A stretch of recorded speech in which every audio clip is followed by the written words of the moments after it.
ईसाइयाह का ग्रंथ अध्याय 46। बाबुल के देव मूर्तियों का पतन।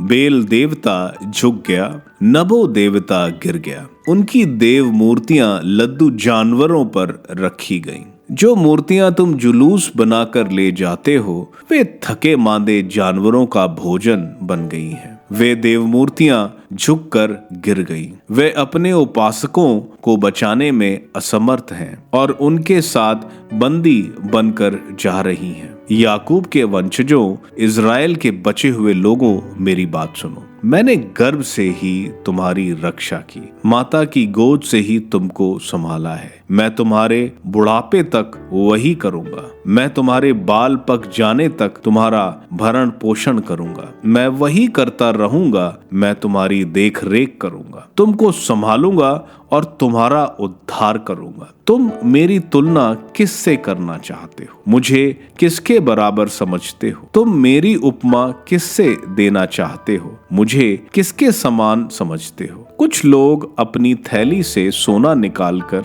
और अपनी चांदी तौलकर सोनार को कोई देवता बनाने का आदेश देते हैं और उसके सामने झुककर उसकी उपासना करते हैं। वे स्वयं उसे अपने कंधे पर ले जाते हैं और उसे उसके अपने स्थान पर रख देते हैं, जहां से वह खड़ी रहकर हिल नहीं सकती। वह उसकी दुहाई देते हैं किंतु वह उत्तर नहीं देती और उनकी विपत्ति से उनका उद्धार नहीं करती। विद्रोहियों, मेरी बात सुनो, अपने मन में उस पर विचार करो। प्राचीन काल की घटनाओं पर विचार करो। मैं ही ईश्वर हूँ, कोई दूसरा नहीं। मैं ही ईश्वर हूँ, मेरे समान कोई नहीं। मैं प्रारंभ से ही अंत की घोषणा करता हूँ। मैं प्राचीन काल से भविष्य बताता हूँ। मैं कहता हूँ मेरी योजना पूरी होकर रहेगी। मैं जो चाहूंगा वही करूंगा। मैं पूर्व से एक शिकारी पक्षी बुलाता हूँ, दूर देश से एक ऐसा व्यक्ति जो मेरा उद्देश्य पूरा करेगा। मैंने उसे प्रकट किया और उसे संपन्न करूंगा। मैंने ये योजना बनाई और उसे पूरा करूंगा। हठधर्मियों